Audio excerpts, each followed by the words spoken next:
কিরে কি করিস? বসে আছি ওহো আচ্ছা, তারপর গরম কেমন লাগছে? ভালো লাগে না যে আমার আরে এখনো তো আমার আসল খেলা দেখালামই না, তার আগেই এত ভয় পেয়ে গেলি? আরে না না মানে ভয় পেয়েছিস তুই? আরে না এই একদম মিথ্যে বলবি না, সত্যি করে বল। চলো বলে ফেলি হ্যাঁ সত্যি করে বল, এত গরম সহ্য করতে পারবি তো?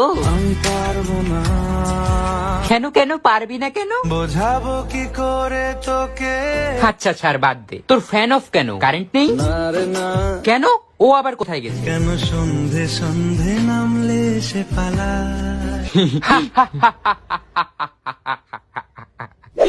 খুব গরম লাগছে তোমার তাই না? আমাকে যখন জল দেস না, আমাকে দেখলেই মেরে ফেলিস, তখন এসব কথা তোমার মাথায় থাকে না। হ্যাঁ এখন বোঝো। এই এখন থেকে গাছের যত্ন করবি তো? প্রতিদিন আর গাছে জল দিবি তো? সব সময় ঠিক আছে তাহলে চললাম।